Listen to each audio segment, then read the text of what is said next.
안녕하세요. 알림 서비스로 시작하는 서버 개발 발표를 맡은 카카오뱅크의 메이슨입니다. 카카오뱅크 앱 4개 탭 중 세 번째 탭인 알림 탭 서비스인데요. 이체, 카드 사용, 광고 등의 이벤트가 발생하게 되면 사용자에게 알림 서비스를 제공하고 있습니다. 왼쪽부터 카카오페이, 카카오 모빌리티, 국민은행 앱에서 제공하는 개인화 알림 서비스입니다. 이외에도 대부분의 서비스에서는 비슷한 형태의 알림 서비스를 제공하고 있습니다. 카카오뱅크에서는 어떤 고민과 판단을 하면서 알림 서비스를 만들었는지 공유하면 좋겠다는 생각이 들어 발표를 준비하게 되었습니다. 지금부터 카카오뱅크가 만든 알림 서비스에 대한 이야기를 시작하겠습니다. 알림 생성 이벤트가 발생하면 해당 서버에서는 알림 서버에 알림 생성을 요청하고 알림 서버는 알림을 생성하여 DB에 저장을 합니다. 그리고 사용자는 앱을 사용하여 알림 생성에서 만든 알림 메시지를 조회하죠. 이렇게 하면 알림 생성과 알림 조회에 대한 두 가지 책임을 가진 알림 서버가 만들어집니다. 트래픽이 적은 서비스라면 지금과 같은 아키텍처로도 충분히 서비스를 만들고 운영할 수 있습니다. 하지만 갑작스럽게 이체나 카드 사용률이 많아져서 알림 생성 요청이 증가했고 알림 서버에 부하가 생기면 어떻게 될까요? 예를 들면 알림 서버의 CPU 사용률이 100%를 유지하거나 시스템의 스레드가 고갈되는 것처럼요. 그럼 자연스럽게 알림 생성을 요청하는 연계 시스템에도 장애가 전파되고 알림 생성에 대한 장애가 알림 조회까지 전파되어 사용자들은 불편을 겪게 됩니다. 알림 생성이 문제가 생긴다고 알림 조회까지 문제가 생겨야 할까요? 이러한 장애를 격리시키기 위해 각각의 책임을 가진 생성 서버와 조회 서버로 분리를 하였습니다. 생성 조회 서버를 분리함으로써 생성 서버의 장애가 격리가 되고 조회 서버는 원활하게 서비스를 제공할 수 있게 됩니다. 한 대였던 서버가 두 대가 되기 때문에 관리 포인트가 증가하는 단점이 존재하지만 안정적으로 고객에게 서비스를 제공할 수 있다는 이점이 생긴 거죠. 조회 서버에 대한 장애 전파를 막기는 했지만 그러면 연계 시스템에 대한 장애 전파도 막을 수 있을까요? 다음과 같은 가정을 한번 해보겠습니다. 감당할 수 없을 정도의 알림 생성 요청으로 생성 서버의 스레드가 모두 고갈되고 수십 밀리세크의 응답 시간이 10초 이상 지연되어 응답한 상황이 되면 연계 시스템도 자연스레 행이 걸리게 되고 정작 자기 비즈니스를 위해 써야 할 스레드나 자원을 알림 생성 서버에 뺏기게 되는 상황이 올 수 있게 됩니다. 예를 들면 부수적 요소인 이체 알림을 만들기 위해 정작 중요한 이체가 안 되는 상황이 오는 거죠. 이런 식으로 사용자에게 간접적으로 장애가 전파됩니다. 그래서 연계 시스템에서는 이를 대비해 몇 가지 방법을 사용할 수 있습니다.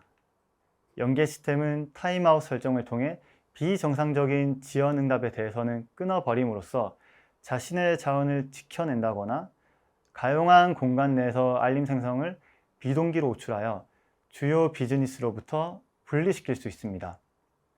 그러나 연계 시스템은 계속 늘어날 것이고 모든 연계 시스템에는 이러한 대비책을 세워야 합니다. 연계 시스템이 생성 서버를 신뢰 못하는 상황이 온 거죠. 신뢰 있는 생성 서버가 되려면 어떻게 해야 할까요? 연계 시스템이 타임아웃 설정이나 비동기로 알림 생성을 요청하는 게 아니라 생성 서버 내부에서 비동기로 알림을 생성하는 방법을 생각해 보죠. 연계 시스템은 생성 서버에 알림 생성을 요청하고 생성 서버는 알림 생성 작업을 비동기로 던지고 빠르게 응답합니다.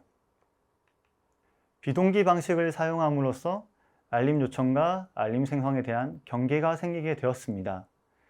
이로 인해 메인 비즈니스인 알림 생성이 점점 무거워지거나 커지더라도 알림 요청 그룹은 큰 영향을 받지 않게 되었습니다.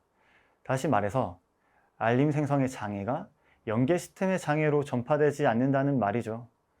이로써 우리는 비동기를 통해서 빠른 응답 시간과 장애 격리에 대한 이점을 가졌습니다. 허나 연계 시스템은 알림 메시지가 정상적으로 만들어졌는지는 알 수 없습니다. 왜냐하면 알림 생성 요청에 대한 응답을 먼저 받고 그 후 비동기로 알림이 만들어지기 때문이죠. 물론 이러한 단점을 보완하기 위해 알림 생성 실패 내역 조회 API를 제공하고 있습니다. 또한 실시간으로 알림을 만들어 주지는 못합니다.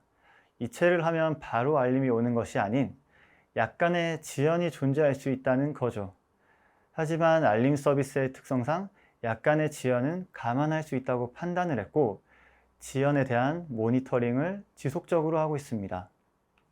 그런데 만약 비동기로 알림 생성 중에 생성 서버가 다운되거나 재시작하면 어떻게 될까요? 알림은 유실되어 없어집니다. 운영 신뢰성을 높이려는 비동기 방식이 역으로 알림이 유실되어 데이터 신뢰성을 보장할 수 없는 상황이 되었습니다. 이를 대비하여 알림이 유실되었는지 계속 확인하거나 유실이 되었다면 재처리하는 로직이 추가적으로 필요합니다. 이와 같은 여러 가지 문제들로부터 알림 유실에 대비한 개발 및 관리 포인트가 증가하게 됩니다. 문제가 되었던 알림 유실 관리 포인트를 메시지 큐를 도입하여 줄여보기로 했습니다. 메시지 큐에 대해 모르시는 분들을 위해 간단하게 설명하자면 프로듀서가 큐에 알림 생성 요청을 하게 되면 큐는 이 요청을 받은 후 컨슈머에게 전달합니다. 메시지 큐가 도입된 화면입니다. 연계 시스템은 생성 서버에 알림 생성을 요청하게 되고 생성 서버는 큐에 담은 후 빠르게 연계 시스템에 응답해 줍니다. 이후 컨슈머에게 DQ를 하고 컨슈머는 알림 생성 비즈니스 로직을 거친 후 DB에 알림을 저장합니다. 메시지 큐 또한 비동기성을 띠고 있으므로 앞서 본 비동기 방식의 특징을 그대로 가지고 있습니다. 알림 요청이 들어와도 큐에 넣고 바로 응답하기 때문에 알림 생성의 장애나 지연이 알림 요청으로 전파될 확률이 낮아졌습니다. 메시지 큐를 도입하기 전 앞서 본 비동기 방식의 문제였던 생성 서버가 다운되거나 재시작하면 알림이 유실되는 문제가 있었습니다. 메시지 큐를 도입한 지금은 유실이 되지 않을까요? 이를 이해하기 위해 먼저 큐와 컨슈머의 상호작용에 대해 이해할 필요가 있습니다. 앞에서 설명한 대로 연계 시스템의 알림 생성 요청은 생성 서버를 거쳐 큐로 가고 알림 생성 이벤트를 발행한 후 생성된 알림을 DB에 저장합니다. 그리고 작업이 끝나게 되면 컨슈머는 큐에 에크를 보내게 됩니다. 비로소 이때 큐는 작업 완료 처리를 합니다.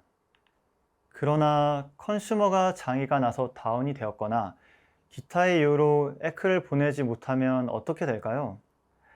이땐 큐에 쌓인 알림 요청이 완료되지 않았기 때문에 후에 설정에 따라 재처리를 시도할 수 있습니다. 메시지 큐를 도입함으로써 알림 유실에 대비한 추가적인 개발은 없어지게 되었고 알림 생성이라는 고유의 비즈니스에 더 집중할 수 있게 되었습니다.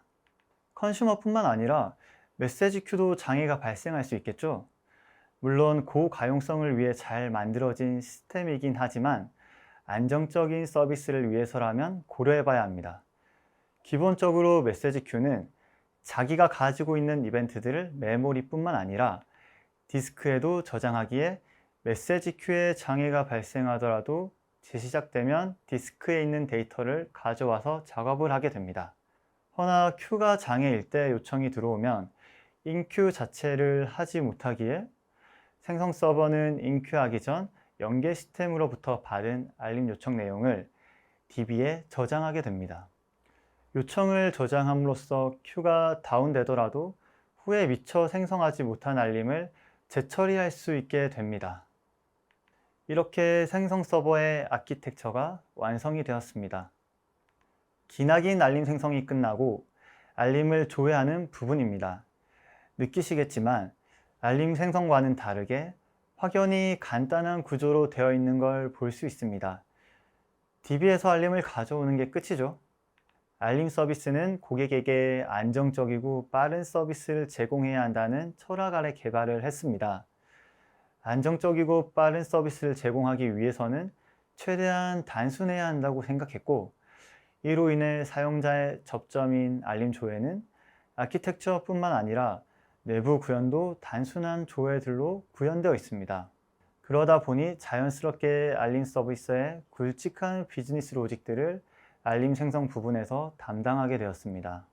알림 생성, 조회 이외에도 추가 개발 요청을 받았습니다. 화면에 보이는 것처럼 서비스되는 알림은 90일로 지정되어 있지만 고객센터에서는 고객 응대를 위해 12개월 전까지의 알림 조회 니즈가 있었고 운영팀에서는 많은 양의 데이터를 다운로드 업로드하는 무거운 작업에 대한 니즈가 있었습니다. 장기간의 커리와 비용이 큰 작업이 서비스에 영향을 주지 않기 위해 내부 서비스도 별도의 서버로 구성했습니다. 12개월의 알림 데이터를 보관해야 하지만 주로 최근 3개월의 데이터만 조회됩니다. 왜냐하면 고객센터에서 조회되는 데이터는 서비스에서 조회되는 데이터에 비해 한참 낮은 수준이죠. 그래서 하나의 DB에서 조회하던 걸 서비스 DB와 아카이브 DB로 분리하였습니다. 서비스 DB 같은 경우는 빠른 성능을 요하거나 CRUD가 빈번히 일어나는 데 반해 아카이브 DB는 데이터의 변경이 없고 낮은 빈도의 데이터 조회가 이루어집니다. 게다가 서비스 DB에 비해 많은 데이터가 저장되어 있긴 하지만 빠른 성능을 제공할 필요는 없습니다. 이러한 이유로 아카이브 DB는 데이터 압축률이 높은 엔진을 사용하여 효율적으로 자원을 사용했습니다. 조회, 성능에 제약이 존재하지만 효율적으로 자원을 사용하는 이점이 크다고 판단했습니다. 회사의 돈은 소중하니까 효율적인 데이터 관리를 위해 알림 파기에 대해서도 고민을 해봐야 하는데요. 서비스 DB 기준으로는 3개월의 데이터만이 필요하기 때문에 3개월이 지나게 되면 파기되어야 합니다. 그렇다면 데이터 삭제를 위해 앞에 보이는 delete 명령어를 주기적으로 사용하면 될까요? delete 명령어를 사용하여 한순간에 많은 데이터를 삭제하게 되면 건건이 락이 걸린다거나 트랜잭션 로그에 의한 IO가 발생한다거나 추가적인 작업을 하면서 많은 부하를 발생할 수 있고 서비스에도 악영향을 끼칠 수 있게 됩니다.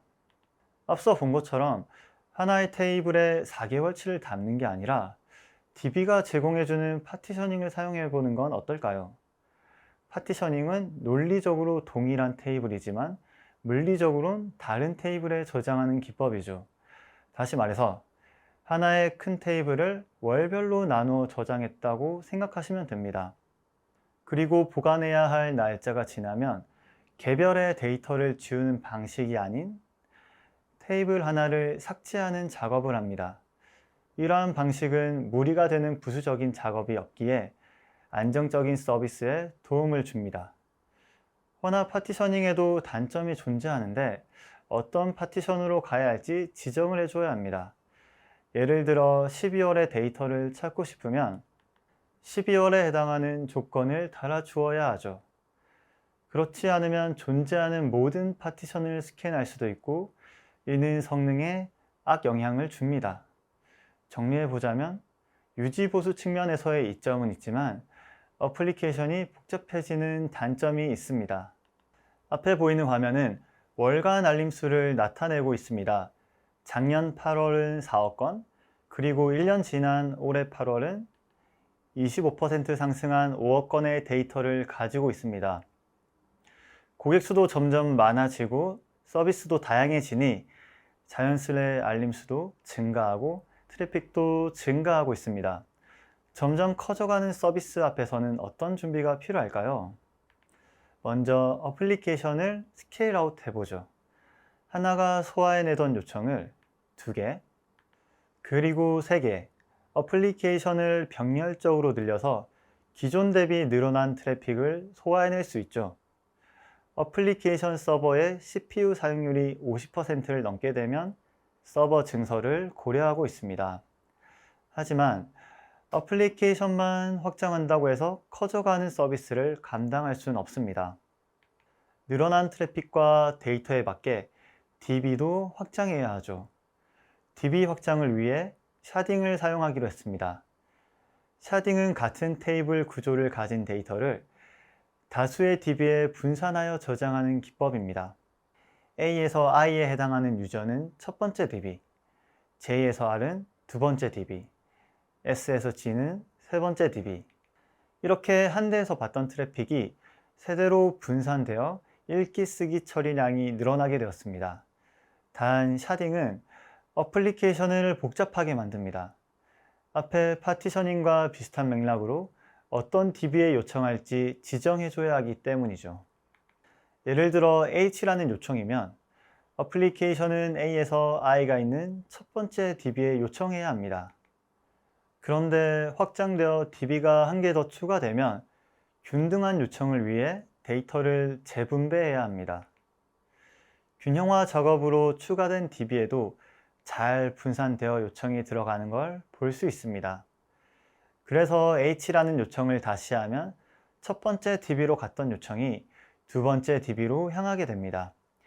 여기서 두 가지 문제점이 있습니다. 첫 번째는 DB가 확장될 때마다 데이터들의 재조정이 필요하고, 두 번째는 DB가 확장될 때마다 어플리케이션은 요청을 올바른 DB로 라우팅해 주어야 하죠. DB가 제공해주는 스키마를 활용하여 데이터 재조정과 라우팅 변경을 손쉽게 해보겠습니다. 4개의 DB와 각 DB 안에는 4개의 스키마를 둡니다. 그리고 어플리케이션에서는 특정 알고리즘을 통해 1에서 16에 맞는 스키마에 요청하게 되죠. 그리고 확장이 필요하다 판단되면 4개의 DB를 추가하고 스키마를 통째로 이관합니다. 또한 변경된 스키마에 맞게 DB URL만 수정해주면 라우팅 설정도 쉽게 변경할 수 있습니다. 점점 커져가는 서비스를 스케일아웃과 샤딩을 통해 소화해내는 방식을 알아봤습니다. 지금까지 안정적이고 지속 가능한 서비스를 위해 뭘 선택했고, 그 선택에는 어떤 장단점이 있는지, 더 나아가 그 단점을 보완하는 과정까지 담아봤습니다. 이상 카카오뱅크의 메이슨이었습니다.